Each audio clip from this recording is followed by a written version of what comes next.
would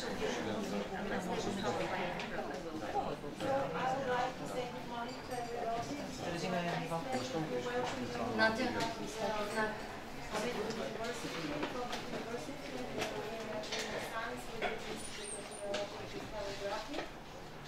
Where we are at the Medical University, the Rector's Office, and the Medical University.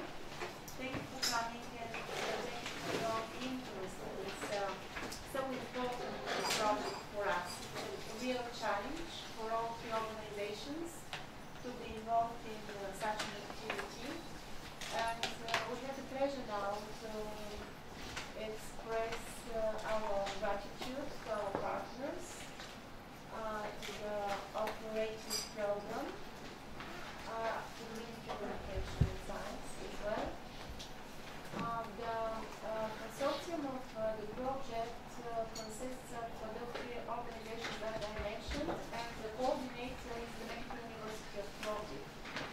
The chairman is Professor Cristiano, he is the former rector of our university, and I'm the next rector. Unfortunately, he is absent and he is not able to attend this meeting. What I would like to suggest is to follow the program of this meeting, which is written in your folders. Please, if you have a look at the folders, you will see that we will start with two presentations. Then we will hear how we could access the research infrastructures and what is the state aid monitoring. And this information will be presented by Professor Shivaji, who is a scientific board member coming from the Institute of Neurology and Crystallography of the Bulgarian Academy of Sciences. And then the last presentation is the process concept of the entity of the University of Plovdiv European integration and high-class R&D and transfer technologies. This will be presented by Professor Midova, who is assistant rector at Plovdiv University and also a member of the management board. Then we will open questions and discussion, and finally we will show you some of our achievements in the structure in this university, and then we will go to the Plovdiv University to see the Office of Transfer Technologies. I have the list of participants. We are more than 20 people here gathered together, and I would like first to ask our guests to briefly introduce themselves. So probably Mrs. Elizabeth Picolta will do this for us. My name is Elizabeth. I'm in charge of operation of law and science applications of smart in this area in the unit of the Bulgaria operation in Slovenia and the director of the regional policy. My colleagues here on my right side are Stoyan and Elena from the Joint Research Center, and they're helping us with these ambitious projects to find the best recommendations for the future sustainability of the center for the program. So as I mentioned, we have Stoyan Klimčísky, I'm Bulgarian. I'm a legal expert and I work together with Elena at the Joint Research Center for this project. Yes, and my name is Elena Gorova. I am the person responsible for the coordination of this project in the Joint Research Center side. My expertise is in technology transfer, and I'm responsible within our unit for particularly financial instruments for innovation and technology transfer. Good morning, I'm Professor Midova. I'm assistant rector of pro-rectory defense of Plovdiv University Basic University, and I'm a member of managing board of this project and responsible for all management activities of Plovdiv University in this project, and not only in this project. Thank you. My name is Viviana Jimenez, and I work on behalf of the JRC as one of the experts, and I'm coordinating the experts.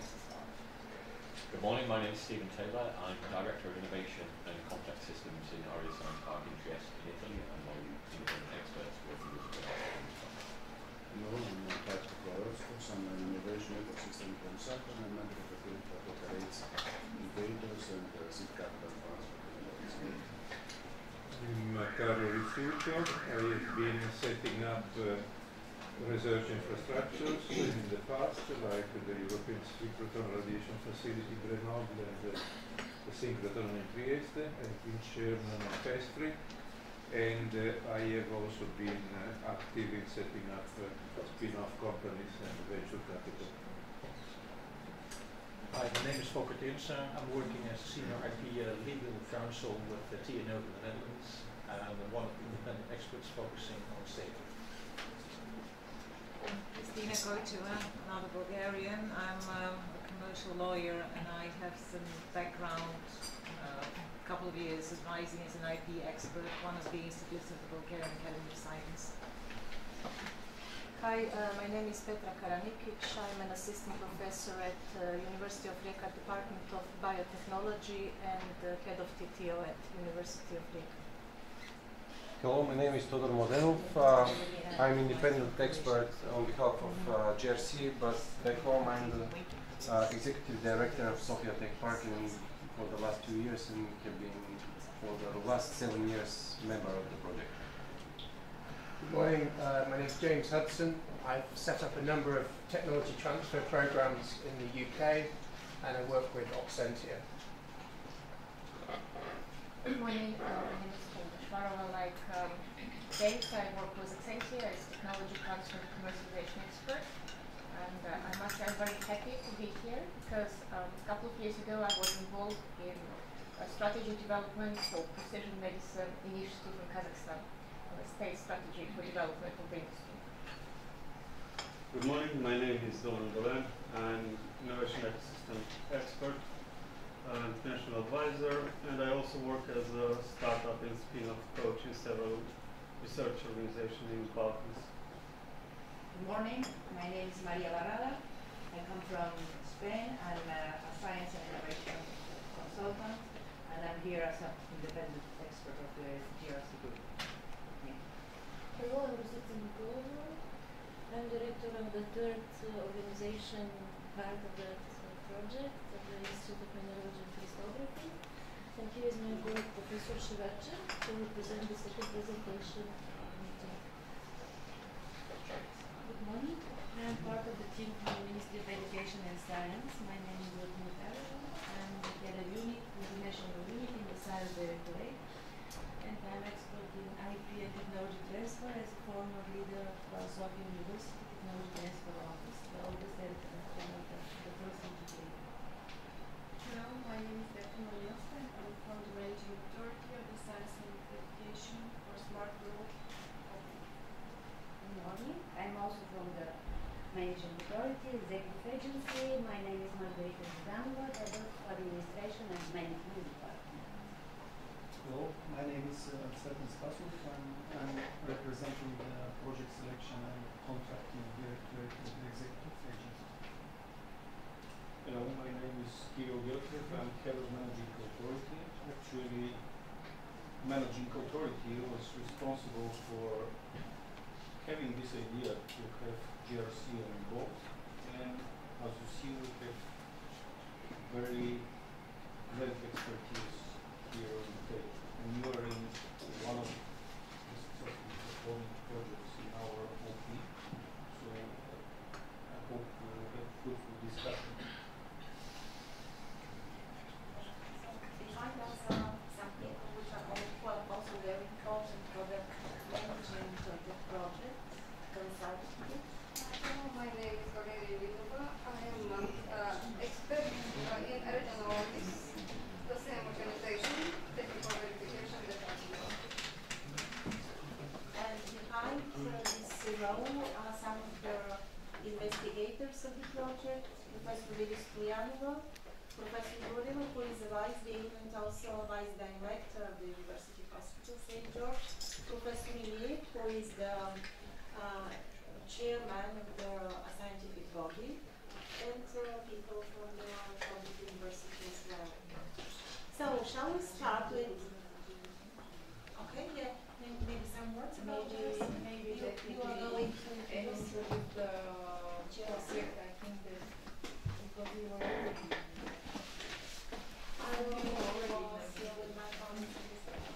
But just to say a few words about the Joint Research Center, for those of you that are not aware what is our function within the Commission, it's a Director General within the European Commission, but it's also it's a different animal compared to other DGs like DG Regio. We are the scientists, the research hub, if you like, of the European Commission.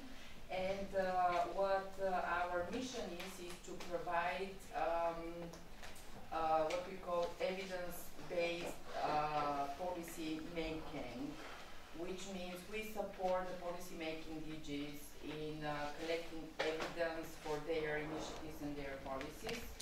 And as such, very much we are operational and we are technical experts. And often we work with other directors like DG Regio or DG NEIR, responsible for enlargement and neighborhood policy.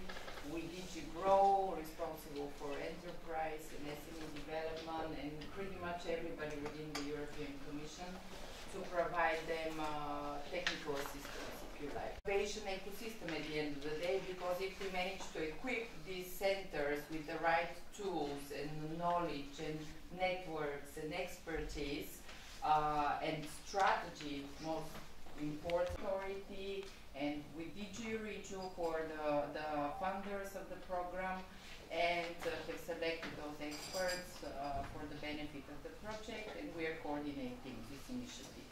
So you can also feel free to contact us if you have any particular questions by the agency or direct.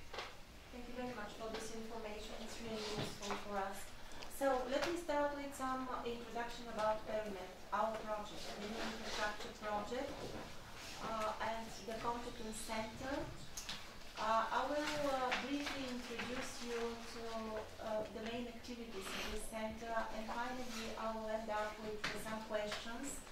And knowing your expertise and competence, we really rely on you to advise us how is this center after the project period. So you can follow the slides over there on the screen. What is the present legal structure of the center? We have the management board and this Institute of the Bulgarian Academy of Science. We also have advisory board of associate partners, and our associate partners, can we show the associate partners on the previous slide, Nina? The associate partners are two scientific organizations. This is the University of Manchester and the Institute of Technologies in Madrid, and there are two business organizations. One of them is a pharmaceutical company in Bulgaria. This is Neopharma, and the other one is the biggest university hospital of competence. We really will rely on the office which is situated in the Plovdiv University. What is the general regulatory framework of the project? We have partnership contract. This is a contract between the consortium and partners, and it was signed between the participants. There are 7 annexes to this contract, which was signed at the very start of the project, about distribution of the activities, allocation of funds, allocation of advanced payment funding, rules for the allocation of the intellectual property rights, rules for accessible equipment, allocation of rights to the equipment acquired during the implementation, policy and rules for commercialization. And after the start of the project, we also established internal rules for management, plan for monitoring and evaluation, and rules for the management of R&D activities. So we have already 22 months since the start of the project, with almost 2 years. What was done during this period? We have absorbed nearly 2/3 of the European funding. It made that this was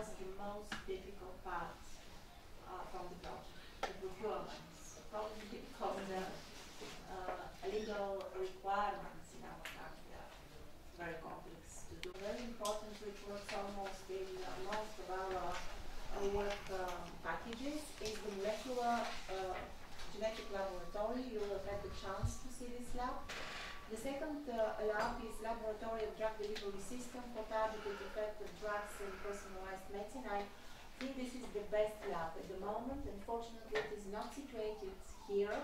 It is a bit far away, a couple of kilometers in another building, but if you had the chance to see it, you should be very satisfied. Then we have a cell-sorting system for the subsequent specialized in vitro molecular genetic and pharmacotherapeutic studies. And the next system is a multi-parameter monitoring system for complex personalized approach in critically ill patients, which is situated at the University Hospital at one of the departments for intensive care medicine. Plovdiv University, Pennsylvania, has 5 scientific laboratories, molecular biomarkers of microbiota, laboratory for immunobiomarkers, laboratory on biocatalysis and biologically active substances, lab on biopolymers and novel materials, and lab on biosensors. And the Institute of Mineralogic Crystallography has established laboratory for physical chemical control of innovative dosage forms.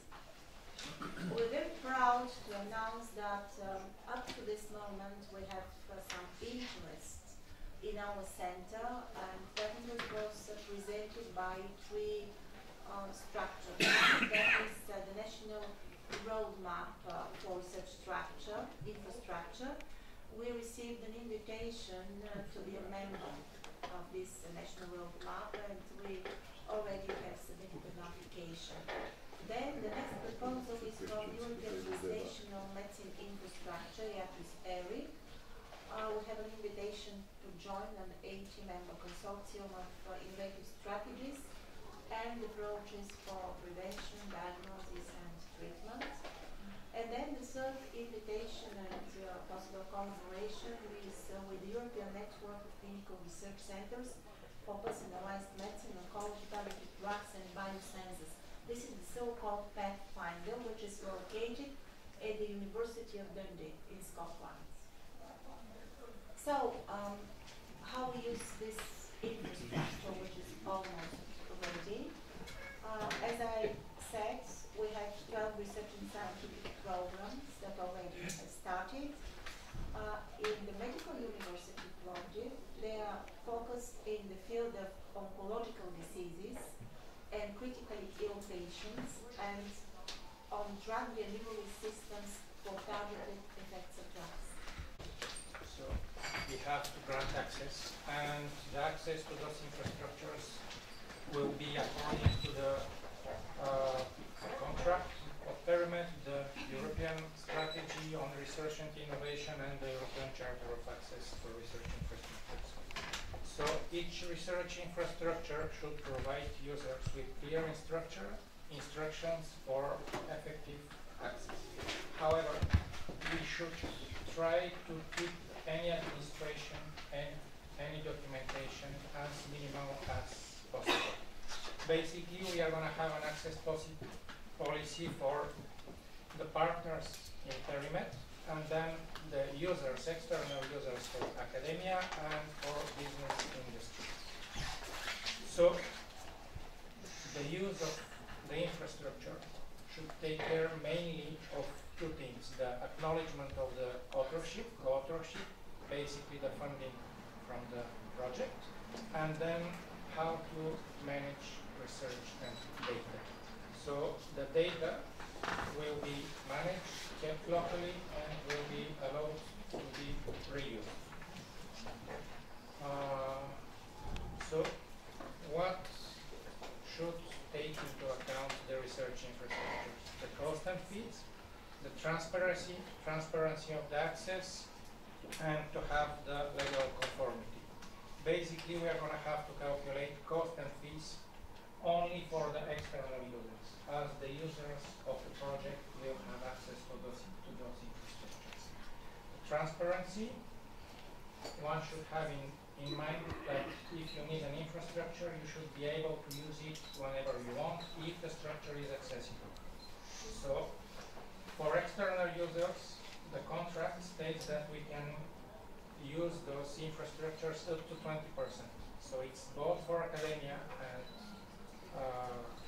industry. And the legal conformity will have to be in all possible areas like intellectual property, protection of privacy, safety, and so on. So Carlo Rizzuto has worked at Electra and he knows the WO system, I guess. So we try to simplify that system even more. Basically, instead of applying for time, first time to access for the partners will be granted. So we implemented an online system and everyone can have a login and apply. And for external users, we are not going to bother them with writing a project of 2 or 3 pages. First, the external users will be in contact with the responsible for the infrastructure. If they agree, scheduling of the use of the infrastructure will be allowed. If they cannot reach to an agreement, then the scientific council will have a look if the use is appropriate or inappropriate. And the infrastructure is already in place, so you can have different users, registered users, and you can have also the information about the time and use of the equipment. It's pretty similar to the one that is used in Electra in all synchrotrons around the world, but simplified. The fees for the infrastructure. So the basic models that we are using is the tender value of the equipment. Then we depreciate that value for 10 years, which is possibly the whole duration of the contract. Then we fit inside the consumables and the research expertise. However, some questions arise, like because the project should have some sustainability and to be self-financed, should we increase by 5 that price, or are we going to stay at market-driven, so the price should be competitive? Then, can we have some benefits? So, does the project allow to have benefits? And in some cases, the partners need to do some investments. How are they reimbursed? And how to motivate the researchers and specialists to work on external tasks. And probably another question, because all the income from those external funds, do we have to split it also 75 to 25 for infrastructure? Yes, our presentation, our university presentation is connected to Office of Technology Transfer Office, TTO. I will follow in shortly. So our presentation today from Polish University, we divided in 2 stages. First one, today, this morning session. My colleagues from the Office of Technology Transfer will present how we started with our TTO, what we are doing last 5 or 4 years till PERIMED project, and what is the strategy concept of our TTO till 2030. And we would like to start with the concepts, and I would like to present, introduce one of our members of TTO, Professor Vladikov, who is responsible for preparing this presentation today. And later, in Polish University, you will receive more information about our activities and what is our vision and how we connect our TTO to PERIMED projects. So, Professor Vladikov is a member of our TTO at Polish University. Dear Rector, respected guests, all professors of all ranks, thank you for being here today. My name is I'm an economist, and I contribute to the team. But before starting this presentation, I would like to give to the rector of the Medical University our institutional congratulations about yesterday's award, being awarded top #1 university in the medical science. Congratulations.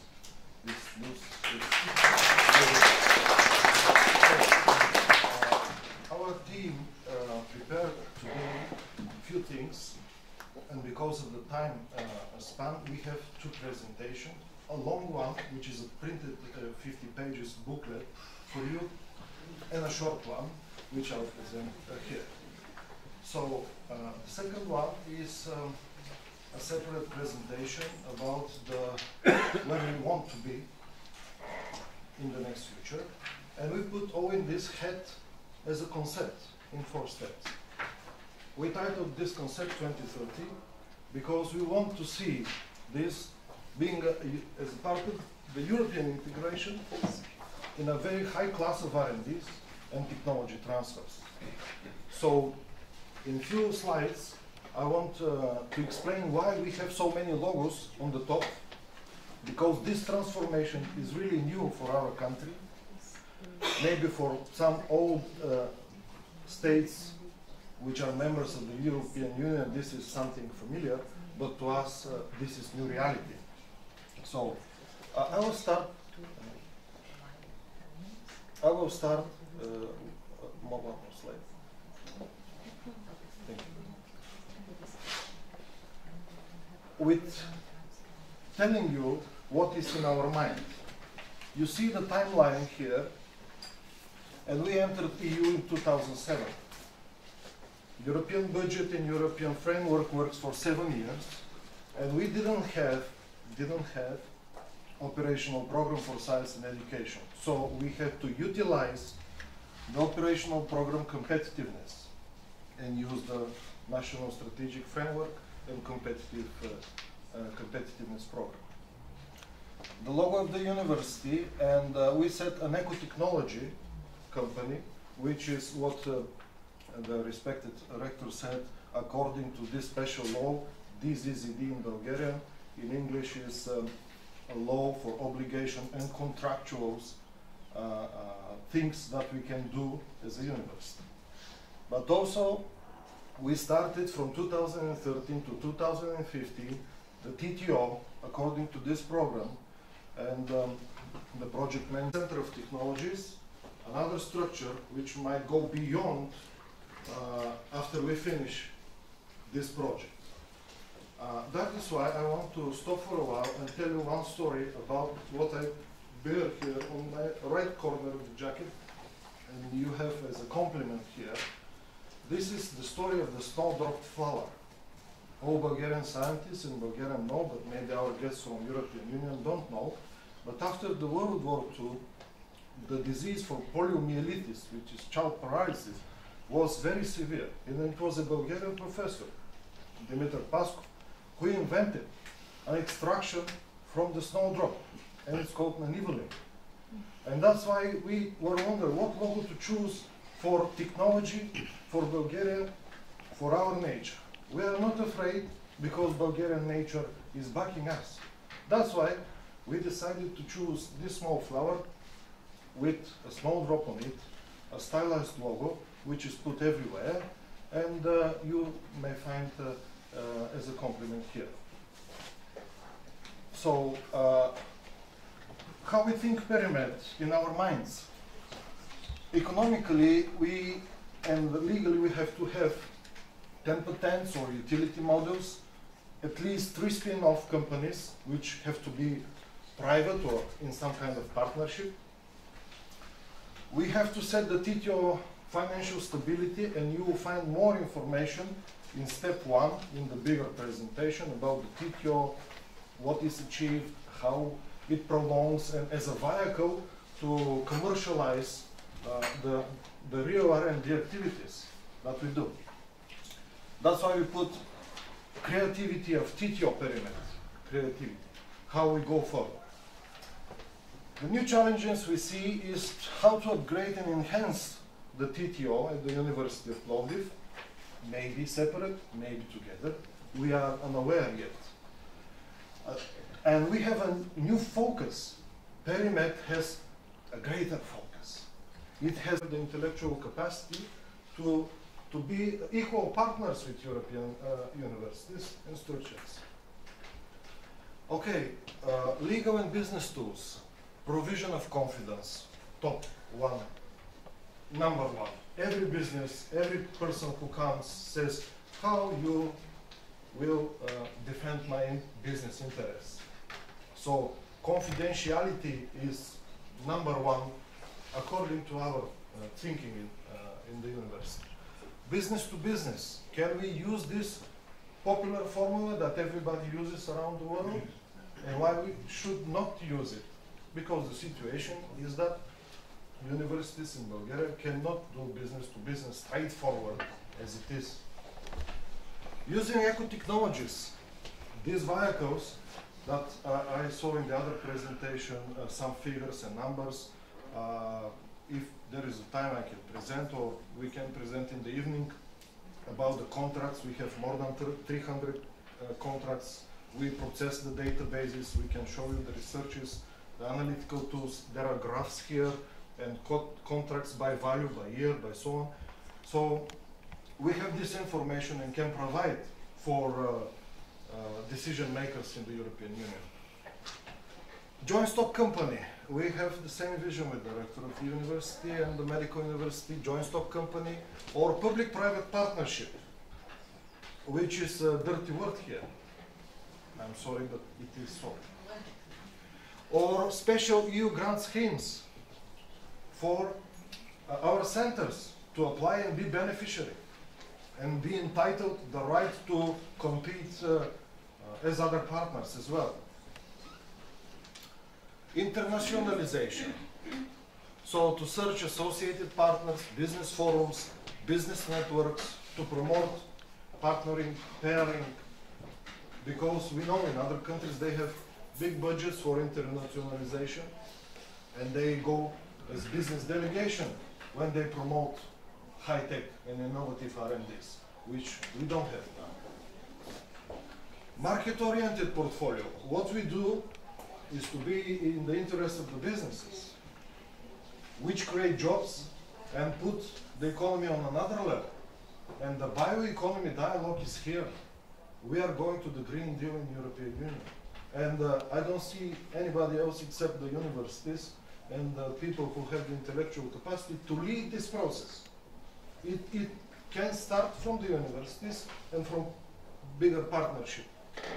Feasibility studies and pre-market researches, because it's one thing to see the market from the top, but another thing when you speak with the small companies in different regions who cannot make their pre-feasibility study. And we have a lot of problems speaking with the cosmetics industry, with the pharmaceutical industry, with the new products, with the food additives and other stuff which are real businesses here in the country. So we think this can be a higher level of economy, higher added value. Price setting and forecast modeling. We have to utilize modern software to see how the prices will go on and how these new sectors in the economy will appear. They are already in the more developed European countries, and the competition between the United States, Japan and European countries is already on this level. So which will give us the background that we will succeed for with discussions and more information this afternoon in Plovdiv University. You will receive and you will see a real environment where this Office of Technology Transfer is working. So maybe it's enough for this session. Yeah, I think so. So what I would suggest now is to go into a discussion session, discussion and question session.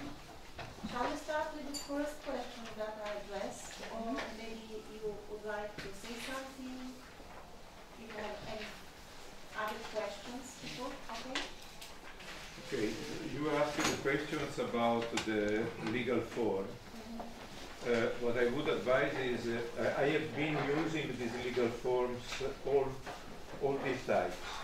So I tell you based on experience. I tell you based on experience. So don't adopt a commercial phone, because then you have problems in balancing it in the long term because of the devaluation of the instruments that will be weighing on the balance sheet on the capital, on the beginning of the capital. So you need to have something which has not a starting capital and devaluation of the capital. Otherwise you have always to fight for that with the accountants and the auditors. So take a form which is not commercial per se. This means that is not, you will never be capable to pay the initial investment. So this gives a very specific index to the legal form to adopt and the legal accounting model that you have to adopt. That's a good advice. Thank you. So which one? The second or the third option? Maybe the third one as a start could be the best one, because then you can make a small spin-off company that looks after the other things that are not connected to research. And if they don't succeed, you can kill it. So this is the most flexible approach. Ring fences the risk. Yeah, ring fences the risk. There are so many spin-off companies that appear in the world, so many scientific and other organizations, and from them, maybe 90% of them fail. Yes. So just 10% succeed. So yes. why not do that? So you have the testing ground to see whether that activity is in the long term self-sustainable. So we have to make at least 10 spin-off companies enough to have the possibility for one to succeed and survive. Yeah. Another 1%. At least, I mean, this is probably is not agreed by the other experts, but I mean, this is again, in my experience, I had it and I killed it in the end because it was not useful. Any other comments? Yes, please. Yeah, there was another question that it's related strictly to the PERIMED Competence Center, since for TTO we will have presentation later. So from the presentations, first I saw that there were some annexes, like 7 of them, and I didn't catch for certain, do they already exist in the terms of, are they prepared, like IP policy and rules for commercialization? And the other question which is related to this is when you speak about creativity, I mean creation of TTO PERIMED, what do you exactly mean by, do you want to like establish a TTO PERIMED, or you mean something differently by this? I'll answer the first question. I can answer the second, but I will give the floor to Professor Pedeva. So about the first question, is all these annexes that you mentioned, they have already started. We already have them. So they are available for us to read? Yes. Okay. The second question is about the TTO. What is our concept to use the TTO? It's not a statement that we would like to establish a separate organization. No. In fact, it's our question to the Joint Research Center. Okay. What is the best solution? To be separate organization, PERIMED TTO, or it will be development and extending the already established TTO to something that is new, but not separate organization. So it's our question. In fact, it's not our statement; it's our question. There are pros and cons. Yes. If I may, it comes down to deal flow. It comes down to whether you have a critical mass to have a separate independent TTO, which in the early days... What is the parameters of critical mass, please? If you have enough patents, if you have enough deal flow to keep one person busy, then a TTO of one person makes sense. If you have enough to keep 10 people busy, a TTO of 10 people makes sense. If you have enough to keep half a person busy, you should give it to an existing TTO to handle for. Okay. So in the early days, I doubt very much, looking through the documentation, I saw the number 3 patents. I wasn't sure if that was per year or 3 existing patent families. I'm not sure how many patents you're currently managing. Currently managing, I think more than 10 or 12 patents at the moment at Plovdiv University. I don't know medical university. We have few, 11 11 for Plovdiv University, maybe the same number. Maybe university. And the third partner, how many patents at the moment? At the moment, so although I can say that we are a very small institute, so a small institution, we have 30 people who are scientific workers, so what we can make is one patent per year. This is the... At the moment, how many patents? At the moment we have three, which are... It means but they are not 2025. At the moment, for 3 partners in PERIMED. And 20 patents that we show are associated to PERIMED. At the moment. My first impression, but obviously we'll, our report will give concrete recommendations, but my first impression, given that you asked the question, is that there isn't the critical mass there to justify having another TTO, but I'd like to see some of the numbers and see what exactly you're managing and how it's being done before giving a full answer on that. And if I can make a very short comment, unfortunately, the number of patents that they currently possess is not a real reflection in Bulgaria typically of technology transfer potential. Why? Because up to recently, the ideology in Bulgaria has been published, on patent. And second, there are no funds in Bulgaria for PCT applications. So whenever they patent, it's a Bulgarian patent. So this is something that has to be very carefully addressed, because it's no way to go further. You understand the point? Yeah. So it might well be that 2-3 years down the road they already have 10 PCT applications, but it's very difficult to judge at this point. My principal observation is that the question it's the wrong question. Whether you need another TTO, what you need are professional technology transfer personnel somewhere. Whether they're in an independent TTO or the TTO of one of the partner organizations or an external TTO that could be a centralized organization. And one of the things that we'll evaluate is whether a TTO for multiple centers of competence or centers of excellence could be a good idea, because then you have critical mass and you could have a body of people with that expertise. But it wasn't clear to me in the current situation how many full-time equivalent people you have working in technology transfer. Full-time, 3 people at the moment. Inside the Center of Technology.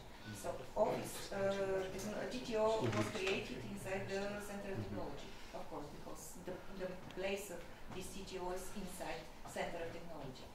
And we started 2012, I think 2012, 2013, and till now this office full-time 3 people. More people, but not full-time, so equivalent to 3 full people, 3. Again. To cover the expenses. It may be in a couple of years. Actually, in addition, I opened the floor, so just give me a second just to make a comment. Thank you, Steve, for giving this. In this sense, just to make it a little bit, maybe long story short, why I ask this question is, since you are mentioning GIS Technology Center, you are mentioning University of Plovdiv, and you are mentioning this possibility for creation of TTO PERIMED. Basically, from my point of view at the moment, maybe you don't need another dedicated personnel for technology transfer at the PERIMED. What you need is a technology scout that will actually inform or TTO Plovdiv or whoever you will decide, or we can find some solution, who will give them initial information. And if you have a 3-person permanent staff, they can maybe coordinate technology transfer activities for this. And this is maybe a concept which might be in general useful. Then you are actually doing the capacity building of the TTO Plovdiv people who can actually do, and rely at PERIMED to this specific activities, which is actually science. So then you don't give to professors another job which is basically not their original job. So this is why I asked the general question, just to get a general understanding on, what is your question and what is your final goal. If the goal is what you mentioned, then you just need to use and utilize all the capacities that you already have. and to do the capacity building and maybe education of professional TTO staff who will give and then disseminate the knowledge to other scientists and things like that. I'm sorry that I interrupted, but this was the general aim of the question that I asked. Thank you. Yeah, I'd like to clarify one issue which I see for the first time in this project. As you know, we have more meetings between the managing authorities and all managing authority and all the projects. I'm seeing for the first time this information in this project that you are working and having, you mentioned 300 contracts in University. I didn't see any such information in other projects. This is first. Second, usually, you heard yesterday the Deputy Minister, unfortunately the funding in 2008 for the science sector was cut, and now it's starting to grow. And unfortunately, this period, and it's my personal opinion, the period is not only from 2009, maybe from 1989, for almost 30 years. Usually, such kind of contracts are not officialized because some of them are between the particular scientist and the company. You see, you see the logic behind the TTOs or Center of Excellence and Center of Competence. To start these two, that's why we are looking for scientist company basis to come on a higher level. And this is very important to happen because now this is happening usually between scientists and companies and not registered anywhere. And thanks to these figures, because I see it really for the first time in 2.5 years, which I'm looking in the program. And it's very transparent and clear. Yes, it's really difficult because these are contracts between an institution, which is presented by the Global University. Well, I'd like to add to what you said. We have observed in other countries or regions, not only in the Balkans, but in the whole region of Central and Eastern Europe, that this happens. And we would like to show and to show evidence and to tell the researchers how important it is to go to the university, to the academic, to the research center, and to create the value that this for the society and for the economy in general, because not only for the researcher himself. But that is why a more important question whether to have a structure or not becomes what are the processes. You need to have processes in place. Process is more important than the structure. They already have it, as you see. For other projects which we saw, we have no such. No, they are miles ahead. And even they are not transparent to show it. No. It's not. It's not a person of transparency. You never think, Professor Mirova, that she started showing such kind of figures. Because we never thought, I mean, personally as a director, I never thought that it will be important what the institute is doing, not concerning the things which are connected to the PERIMED. We also have contracts, and it's visible. I mean, all the institution of the Academy of Science, we have contracts, and for last year, I think we have more than 200. But to have that information, you can just look in our site, and we never know that this is important for you to know that. This is very important. So, yeah, but it's important for the things concerning the project PERIMED, or the things concerning the other projects.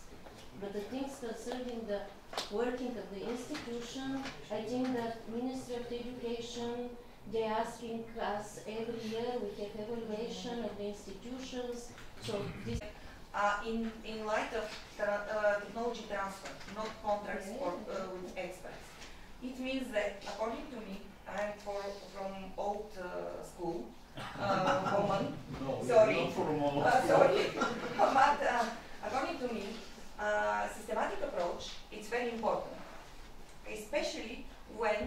be a traditional educational and research institutions. It means traditional, a little bit conservative, you know. So, according to me, we need, at the first point, we need a real and clear structure, how we do this transfer of technology. So, I think we can do this. We need a clear structure, agreement or some. And the third point of my speech is that I am familiar with the situation in Bulgaria and especially university organizations with patents and how we do our patents and how we protect our investigation to the national authorities, organization, patent authorities or something like this. I don't know how in English this organization is, in Sofia.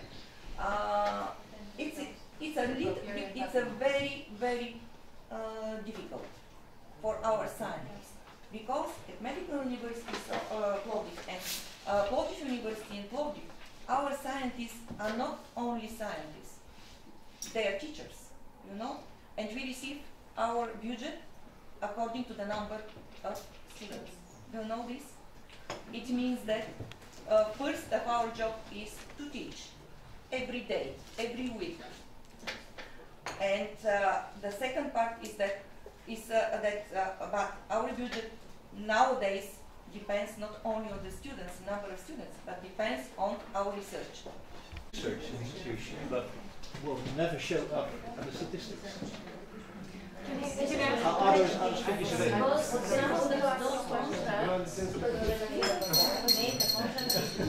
So just a break, a little break. You see this bell? This is a tone. This is from there. So we have really to be very obedient. Okay, yes, thank you. Just an additional coming from the university environment from the Western Balkan countries and having the experience as a head of TTO, I can definitely tell you that you need structure and you need processes. Otherwise, it's impossible to react. Of course, you will not get all scientists easily involved in this, as you already know. It's a slow process, and there is a good news is that if you establish procedures, it will be much more easier for you to work. The bad news is that even after 20 years, you will still have the same problems. So, but it's not only Western Balkans, it's all over Europe. So all over Europe, it's not only Western. Exactly, it's not an exception. Exactly. And the other thing that I just wanted to bear in mind, just to make it understandable, we saw from the presentation that 20% of the research equipment can be used for commercialization. I know that sometimes it was the case also by University of Rijeka. When we purchased the equipment from the EU funds, we only were allowed by the EU rules to use the equipment for commercial only 20%. Is this the same here applied, or this 20% is your? No. This is the contract. It is a fixed, and this is the EU rules, right? Okay, thank you. Can I ask two questions? First of all, congratulations for academic institution. You have gone far in the legal framework. Excellent. I think you did excellent. My question here is, because you are helping me actually, we are trying to search here with our with the team of experts and grounded on your experience, because we are trying to advise your centers. We are trying to help you. So get me into the loop and understand. I understood that you have structured a civil partnership. This is it. For now. Yeah. It's very good. It resembles very much the joint venture agreements of the West, so this is fine. What I'm trying to understand is, I've already requested from our coordinator to take from you the full set of documents and the full annexes, so that we can get a grasp what you have actually achieved. The other thing is, what's your feeling? This is not about decision making, it's your feeling, because normally legal structures are following the existing ideas of the people. We are trying to accommodate them. It's not about giving you a framework that you have to fill. You have already filled it with substance quite well. Are you feeling that you need something more structured as a legal structure, be it NGO or commercial company, doesn't make any difference? Are you feeling that your work so far, your experience so far, gets you to the point where the civil partnership is useful but not enough? Because there are some gaps in. This is important here because we are going to use it for our report. It's excellent that you have reached this point. For the rest of the centers, I haven't heard anything so developed as yours, so I'm honestly impressed. The other thing is, if you have this technology transfer center, which is another very important step, are you using it for this civil partnership? Is the civil partnership part of all these agreements that you're talking about, or these are transfers of technology made by the separate units that have formed the civil partnership? Did I make myself clear? Not at all, but I started with the third question. TTO is not a part of, and relations according to TTO between three partners is not matter of our civil partnership contract with three partners. So the third question is no. Each and every institute has made its own agreement. That's fine. Okay. The TTO and how we use the TTO of Plovdiv University as TTO of PERIMED is a matter of our project proposal. We explain in one of our activities, I do not know the number of activities, but you can see in our documentations, we explain how to use our TTO as a TTO of PERIMED. Because we had, I think, experience at that time when we prepared our proposal, we had this experience to transfer technology, and I think it was the reason that we use this kind of form of TTO. According to the form of PERIMED and Center of Competence, Professor Murjeva will say her opinion, but according to me personally, I think yes, we need legal form. Definitely. It's association that it's not association, but we think it's called in English in civil partnership. It's also a legal structure which you can use perfectly. I'm only trying to understand whether you need something more. We need because of the relationship with the business, I think, because of our equipment that we bought and how we use in the next years, 10 till 2030. Maybe just to clarify, it doesn't matter. It doesn't matter if you have a spin-off or let's say another legal entity, or you have the university collaborating with the business. It's the same requirements for state aid or for the contract research and for collaborative research. So whether it's a separate legal entity or it's part of the university, it's exactly the same requirements and conditions are valid when you collaborate and engage with business. According to what? According to European state aid rules. Yeah, but in Bulgarian, it's not the same. It's not the same. And we are working here in Bulgaria. You have complications with the business or with the EU rules, because they're two different things. I'm trying to clarify. I can assume, I'm a Bulgarian lawyer, knowing that we have certain level of mistrust for civil partnerships. And if you're talking to colleagues like me, for me, this civil partnership is not really trustworthy. But if the problem is with the business, this is one thing. The other thing is what Stoyan is saying about the regulations. They're two separate issues. It's not only the business. Okay. And problems we need this legal form for many things. For example, in medicine, we cannot provide this knowledge and transfer it into the practice without any legacy. So, who is this center? Which is this center to offer this, let's say, to the national insurance, to provide these tests that will be created here in the genetic lab for the hospital? What about the accreditation of Accreditation is the third question. So how these labs should be accredited in this center if the center is not legal? With this structure that will accredit something which is a civil structure. Can I discuss on that?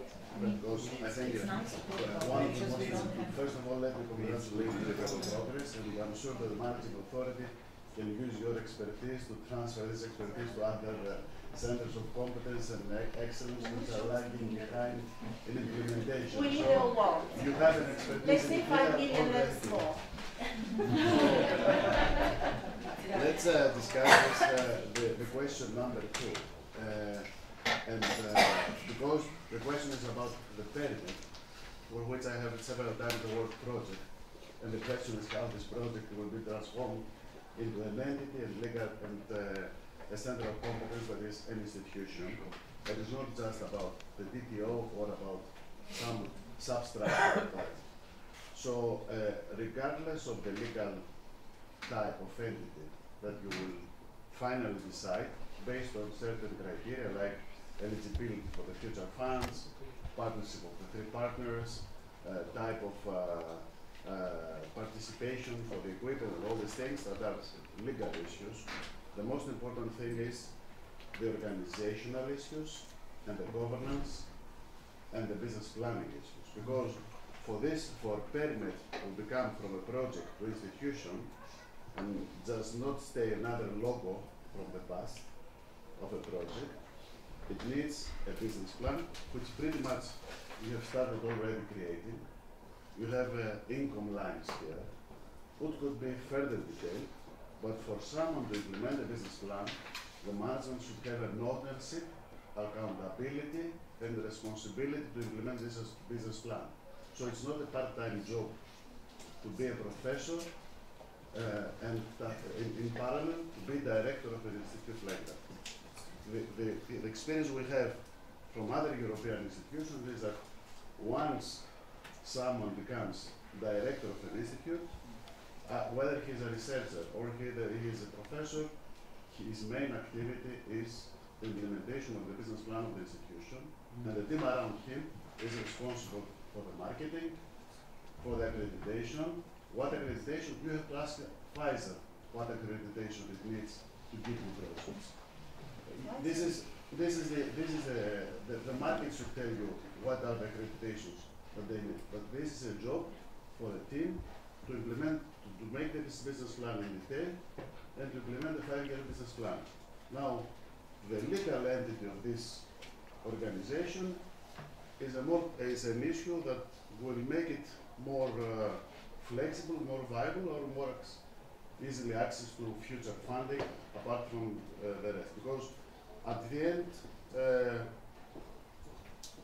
it could be a different percentages in every one of these sectors, but if you choose a legal entity that has no access to the future operational program, you just take out one of the percentages. You may make it viable even without that. It really depends on every one of the institutions, how it is organized and how do you feel about the market. So practically, very good point, Paris, and I would like to continue a little bit here.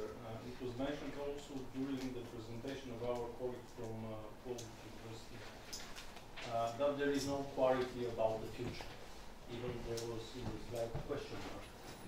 I advise you to enter our webpage. There is a special menu for the next programming period. We are uploading all the information for thematic working groups, and all the information for the moment is there. As you know, we are obliged to send the initial drafts in the new program end of March. We are planning on 26th of March to have thematic working group gathered again, and we will present the revised versions of the structure of the new program. So this exercise with GRC is very important to us, for one thing. And the exercise which we started yesterday, because the minister and me yesterday we signed the agreement with World Bank. This is another very important element for the future program.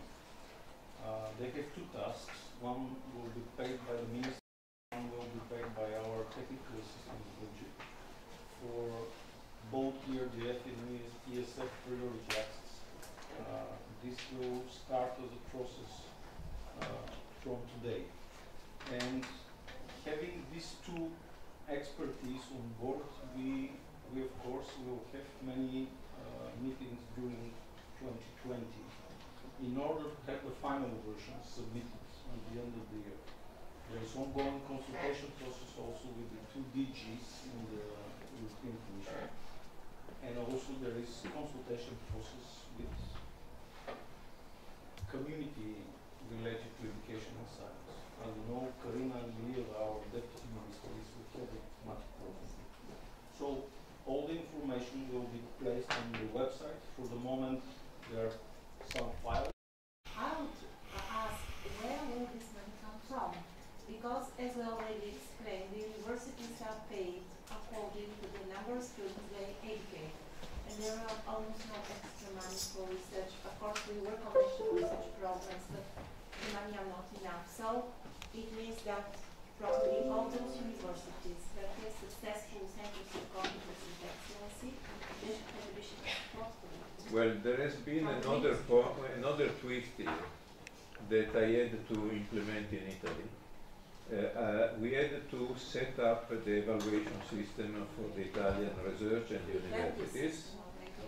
And then we succeeded in introducing in this system the number of, as a parameter, not only students, but the number of research contracts that the university gets. And this is the good parameter that you should try to use. Thank you for reminding me to say something very important. In Bulgaria, actually, we have this system for evaluation of research in the Bulgarian higher educational schools and the academics.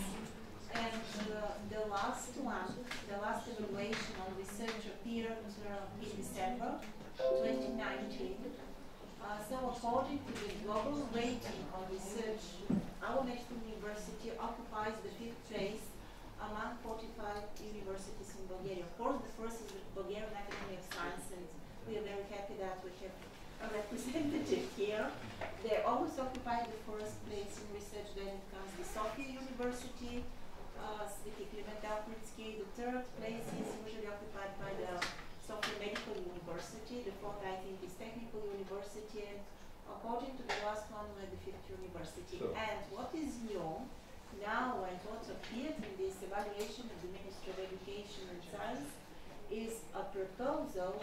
Those universities that are in the first 10 in that ranking should have additional funding for research. This is the point. So this will be a very good idea. You remember this report? Now the idea is that it's working. It's not new.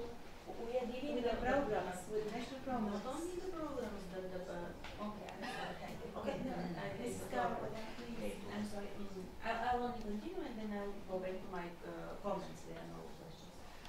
Now the system is that not only the money for the students, we give money for science for each university, but they're equal. And from 3 years ago, we divided this funding according to this evaluation, so it's working now. The border, it's not too large. It's similar 10% difference between the first 5, between the first 20 and all other. But the idea is the difference will be some more wilder. It is working now. But I want to give you another point of view, which is was set in this table, but it was not very much a deep understanding. Thanks to the colleague from Croatia and the expert, she said something very important. Think about over the box, not about technology transfer office. They were established, and you have it as a principle, as an idea to a project. They are established, and they can give you and help you with the infrastructure, with the service, with the methodology. You have to think about the technology sprouts. It is very new and interesting figure, because you have to not work about the institutional question, legal form, institution. You have it, every one of your institutions has different methodology, legal forms, projects, history, and future. Think about the case of results. You have the project. You have a PERIMED, project results. You PERIMED. And every one of these PERIMED results has its own his own role, his own destiny, because some of the forms of the technology transfer can be covered by Horizon 2020. The development plan for Horizon 2020 for this year is the largest from all the history till now. You have to think about the opportunity of Horizon Europe. All these financial instruments. Fields. So, and also the connection to state aid will be important because there are particular conditions to provide access to your infrastructure to external companies, and also to engage in contract research or collaborative research. So, and also Professor in the second presentation mentioned about 75-25, which we did not understand. If you can clarify, then maybe Carl will talk. Yeah. Okay, so let me try to be shocking if I can. I have been working on access of research infrastructures. I have set up, helped to set up ESFRI. I have chaired ESFRI. We have written the European Charter for Access to Research Infrastructures. We never, ever spoke about state aid. Never. In ESFRI, this is an issue that has never been touched. So why? One way to ensure quality, and this is one of the basics in ESFRI, so you are going to have the contact with EATRIS, and I hope that you will come inside the ESFRI roadmap, is that a sizable part of the infrastructure should be open to the best applicants selected by international peer review and not by the locals. Otherwise, the selection is not true. And the access should be free, no cost. Why? Because it's like in Olympics. I mean, if you have the Olympic Games and you have, you want to have the Brazil team playing with your football team, you don't ask the Brazil team to pay. What is the effect of having the best team at the world level playing with your team? Is that this team will bring you quality, will be a benchmarking to the highest possible quality at world level. And this is a payment. This is equal to a payment. Also, by the way, if they have a good result and they publish, this publication will acknowledge your center. So your center will list one of the best publications at world level, which is a good payment. It's not a bad payment. It's in kind. So you have always to make sure in research if the research infrastructure wants to be an international research infrastructure, to have open access for at least 10% or 20%, no payment, not based on payment, but based only on the maximum possible quality. Because then your technicians, your administrators, your researchers will be subjected to the requirements of the most demanding people at world level. And this is push to quality. So this is the basic principle that we had in ESFRI for research infrastructures. Now, whether at this point, of course, state aid disappears, because if you make it for free, is obviously there is no state aid of any kind. Or maybe you can say it's full state aid, because 100% state aid.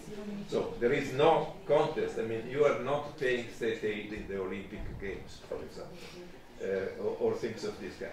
So this is one basic principle.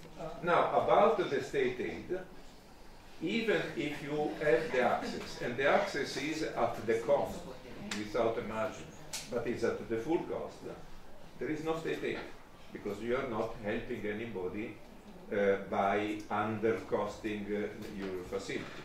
So I think that the question of the state aid in the access part of facilities, sorry, Stoyan, but is excessively amplified and can be applied only for some reason. You have the local industry, and then you get without in an informal way the industry for free. But this does not happen for very long, because it can be test for the future use of the facility or things of this kind. Indeed, we might have to adjust some practices to the environment and the context of the centers, but yes, we also prepare a study with DG Competition on explaining state aid for practitioners how to apply in practice, so this will be useful for all the researchers in Bulgaria. But also maybe Folk, you want to add something on the... Yeah, I do want to add to what you just said in terms of state aid. Even if you provide access to a third party for free, there can be a state aid issue. If by giving that access below cost level, you're granting an advantage, a selective advantage to the company. So it all depends on the nature of the use. Sorry. If it is economic activity, then you simply cannot provide access for free. Sorry, thank you. Thank you. We'll make sure to unite all those practices and so... Sorry, there is a corollary. There is a corollary to what I was saying. It's for free and the result must be published. So, that's it. Okay. Please try to understand that we are well, no, this is the rule that we have dictated in it. So you pay by publishing. Please try to understand that we are funding these centers with 100% grant. And during the application, under competitive procedure, all of them has applied, and now they are implementing the wind projects under the competitive calls. And they even show, and this information should be shared maybe also to GRC and individual, they even show that they will have some incomes on the 5th, 6th, 7th, 8th, 9th, 10th year of implementation of the scientific program. So the issue is not so simple. Sorry to... No, but sorry, this is not about the income. I mean, there was a mix here about scientific access and commercial access. I was not eliminating the commercial access. I was only saying that you should not limit to 20% state aid the scientific access, because there's nothing to do with that. You can limit commercial access, but mind you, commercial access to any infrastructure of this kind will be about 2%. In all of that centers, yeah. So I just wonder what is the other way not to pay for the laboratories for the I can tell you my company is a spin-off such a center 30 years. Now it's in the stock market. And it's all incubators, it's all seed capital fund, venture capital funds, and it's in the bulk. It started with 60 people 30 years ago. It has 1,000 people now, and 50 million euro per month. It's said it may be a partner of yours in Horizon and other projects. It has 5 institutes, and it's taking only 5% from the government.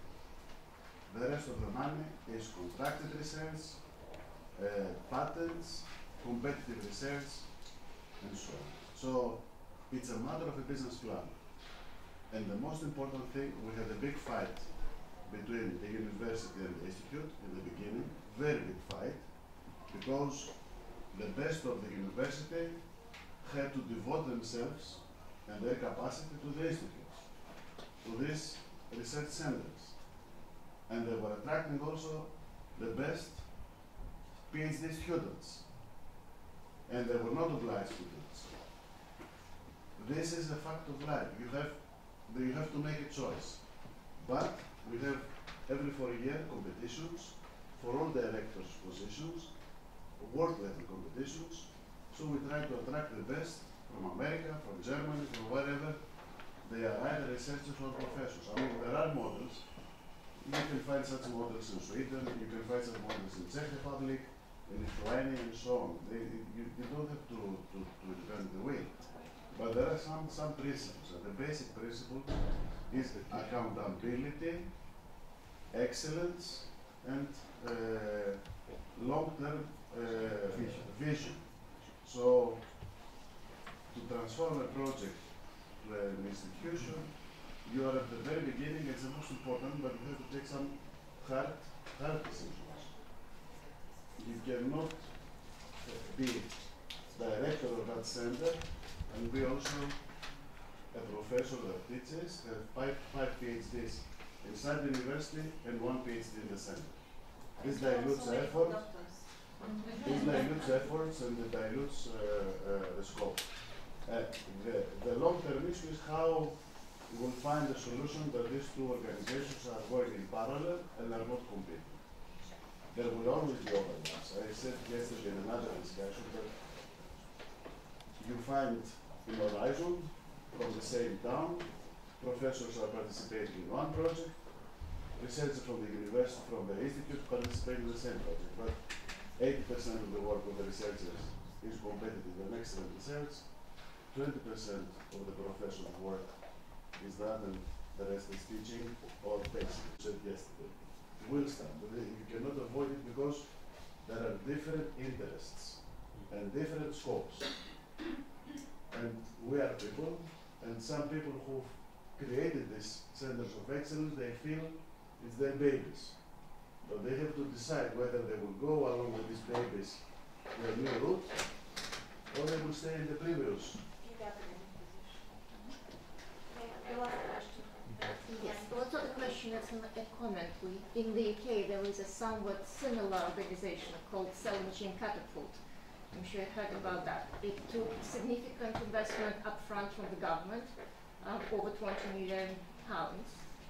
And then they developed a very successful commercial strategy where they have built an on-demand cell and gene manufacturing facilities. That took them several years. Last time I talked to the CFO about 2 years ago, they were profitable and they were sustaining themselves by supplying a lentivirus and modified cells to entire Europe.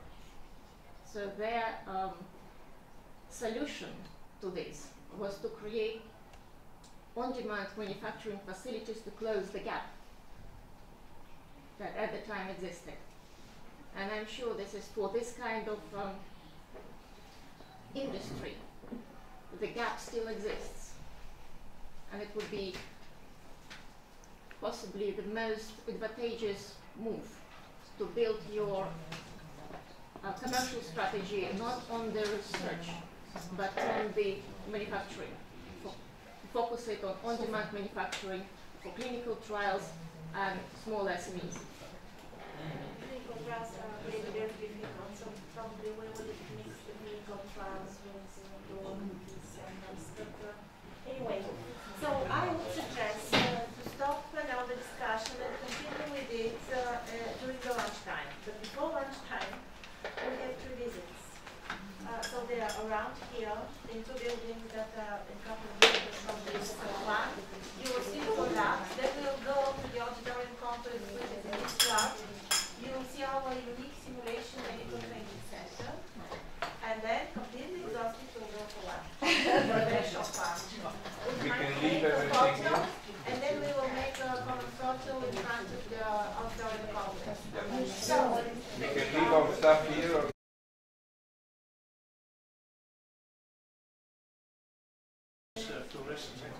yes, it's fluorescence activated cell sorter. So let me first introduce my colleagues. They are young assistants and they work with this machine. It's an immunological lab. This is Dr. Ivanovska and Dr. Bornosuzov. Both of them are postdocs.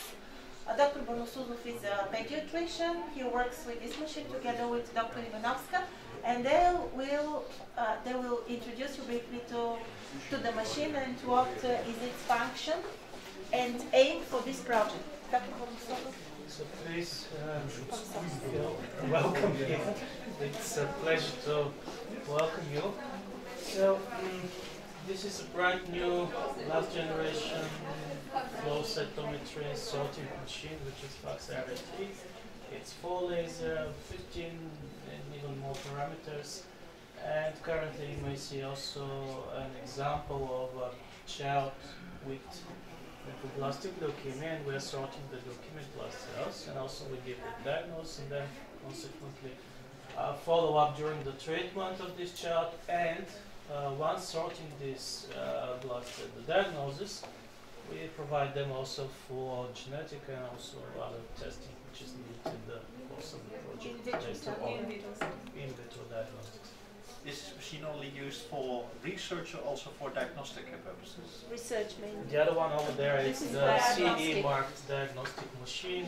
This is the outflow cytometer, but we wanted the cell sorter because we wanted to have the sorting population for research.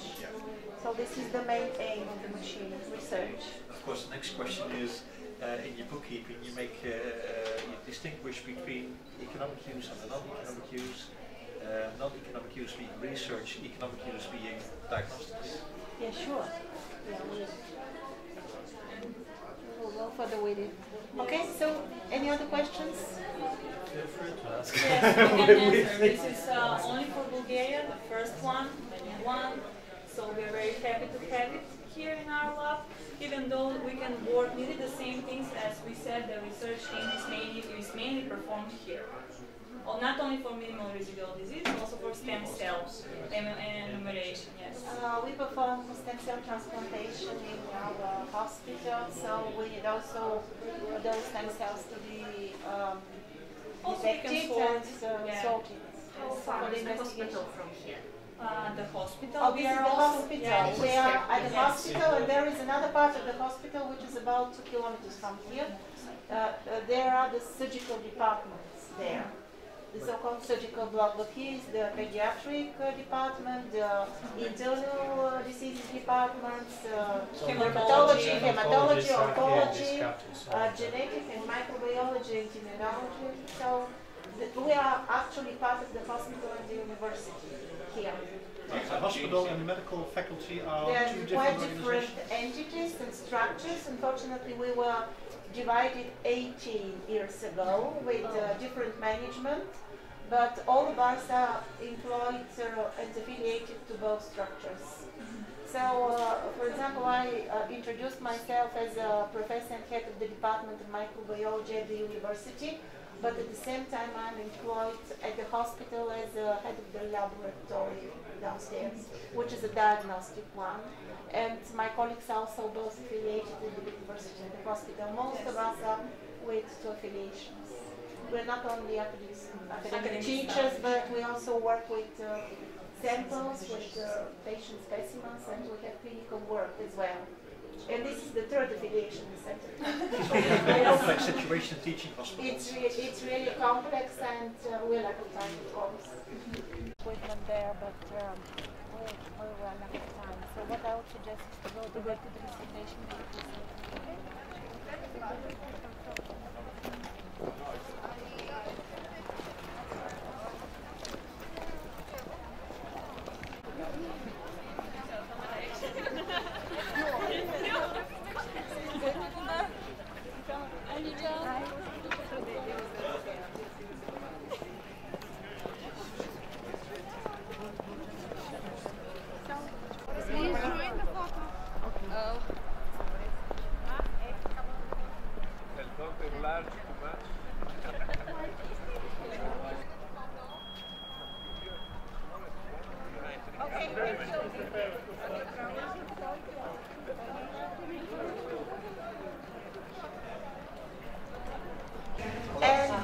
He's also a director of the Simulation Medical Training Center.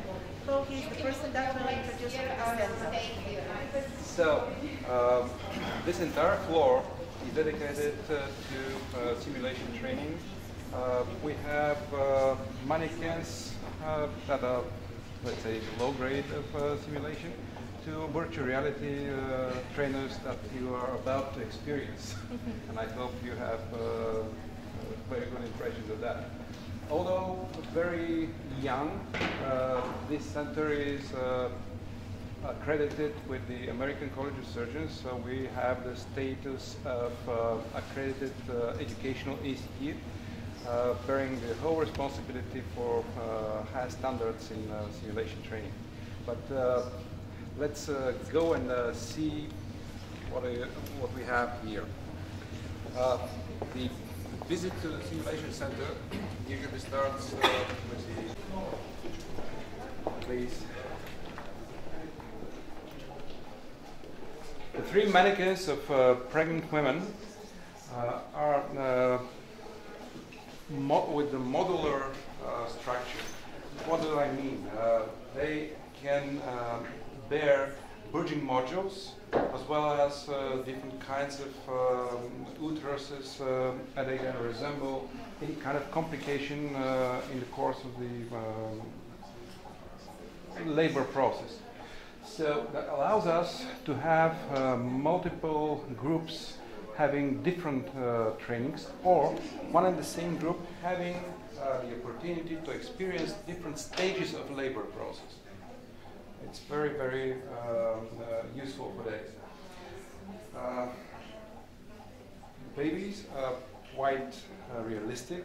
They weigh exactly 3.5 kilograms as the normal ones. We have placentas and umbilical cords. They're attached, but if you feel them, they're extremely realistic. Yep. So there are modules like uteruses here. They can be placed inside the pregnant woman, and these are placentas that have detached parts. So a revision may be performed, and when you place the detached part, you can see that it's coinciding with the missing part of the placenta. Okay. Another interesting any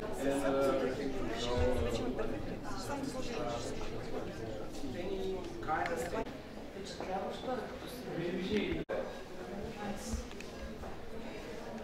Okay, please.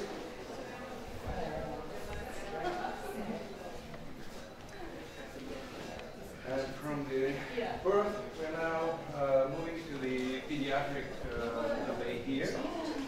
There are several kinds of mannequins here. Toddlers, babies, simple mannequins that are intended for just CPR training.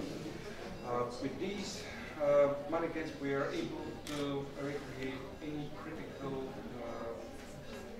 condition in pediatrics.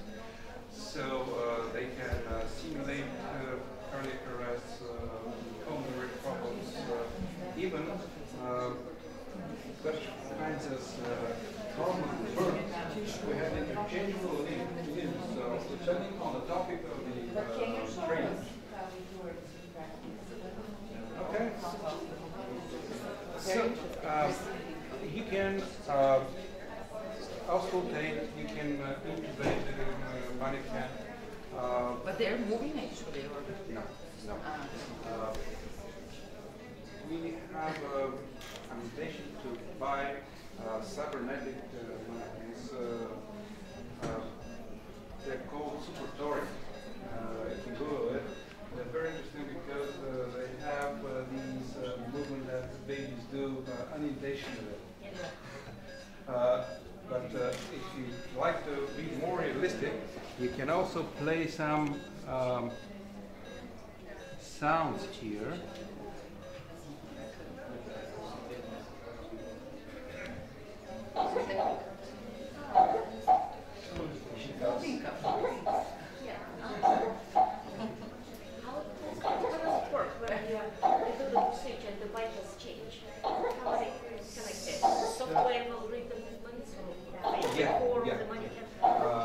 These mannequins are equipped with full feedback systems.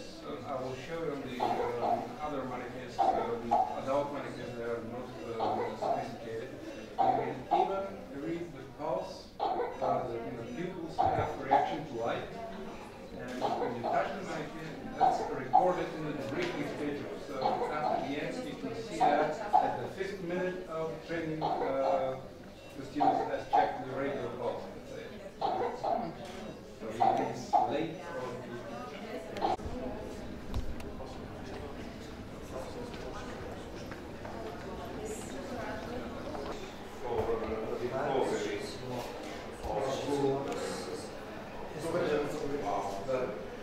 That's big.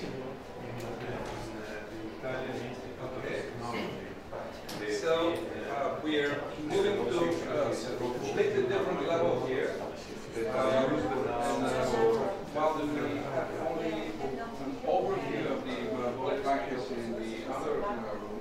Now we are able to perform full-scale interventions, endoscopic and surgical interventions. That's one of the most advanced surgical trainers. And now I will show you how it works. It's now loading a simulation of cholecystectomy, removal of the gallbladder. Okay?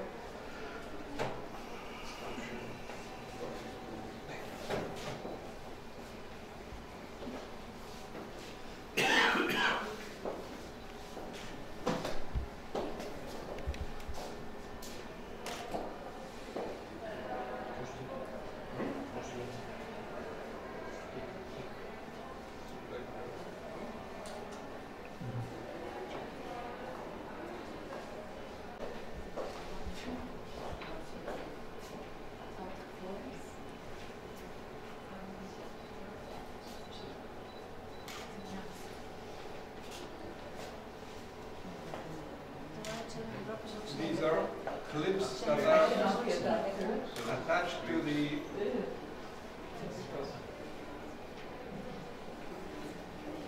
that's the cystic artery.